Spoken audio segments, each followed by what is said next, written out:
Hello my YouTube family, કેમ છો? I hope કે બધા મજામાં જશો અને સવારના થઈ જશે 11:30 અને આપણે નાહી ધોઈને ફ્રેશ થઈ ગયા છે. મારા મોઢા ઉપર ના જતો, હજુ મેં કોઈ મેકઅપ કર્યો નથી. નાહી ધોઈને નરવા થઈ ગયા છે એટલે આપણે વિચાર્યું કે એક નાનકડો શોર્ટ વિડીયો બનાવીએ. તો ચલો. ઓ માય ગોડ, આ ફ્રીજમાં 2 દિવસ થઈ ગયા હતા. ગુલાબની પત્તીઓ પડી છે તો થોડી કરમાઈ ગઈ છે, થોડી સારી બી છે.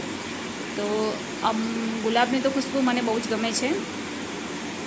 તો ચાલો, ગુલાબની પત્તીઓને આપણે સારી એકઠી કરી અને ખરાબને વેસ્ટેજને આપણે સાઈડમાં રાખી દઈશું.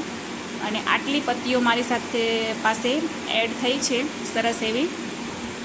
તો હવે આપણે એના જે ડંઠા આવે એની અંદર બીજ હોય છે ગુલાબના, તો આપણે એને ફેંકશું નહીં, એને આપણે ગમલામાં રાખી દઈશું. જેનાથી હોઈ શકે અગર મેઘરાજા મહેરબાન થાય અને આ ગુલાબની પત્તીઓમાંથી કુંપળ ફૂટી નીકળે તો મારા ઘરે ગુલાબનું ઝાડ થઈ જાય.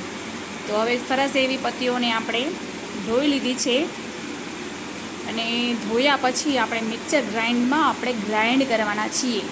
તો આ રહ્યું મિક્સર, અને મિક્સરમાં આપણે 2-3 ટ્રક કરતાં કરી દઈશું એટલે આપણી સરસ એવી પત્તીઓ.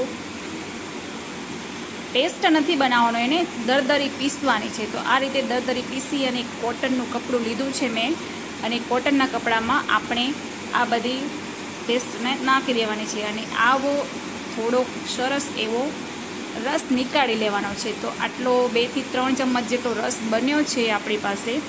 અને આ મેં લીધું છે સોપ બેજ. તો હવે તમને ખબર પડે ને કે હું શું બનાવી રહી છું. તો આપણે આજે બનાવી રહ્યા છીએ ગુલાબનો સાબુ ગાઈસ. તો સોપ બેજ મેં ઓનલાઈન ઓર્ડર કર્યો હતો અને ગરમ તપેલું મેં પાણી કરવા માટે રાખી દીધું હતું. એની અંદર એક નાનકડા તપેલામાં સોપ બેજને કટ કરીને આપણે મેલ્ટ કરવા માટે રાખી દીધું. ગોટ સોપ બેજ છે એટલે વ્હાઈટ કલરનું છે, તમે ગ્લિસરીનનું પણ લઈ શકો છો. અને આ મેલ્ટ થઈ ગયું છે. તો હવે આપણે આમાં આ લીધું છે મેં, આ પણ મેં ઓનલાઈન જ ઓર્ડર કર્યો હતો, સોપ સેટ. અને ओ माय गॉड, ये क्या हो गया? मैंने डाला गुलाब की पत्तियों का रस और सोप बेज मेरा वाइट था, तो ये पिंक होने के बदले में ये ग्रीन कैसे हो गया गाइस?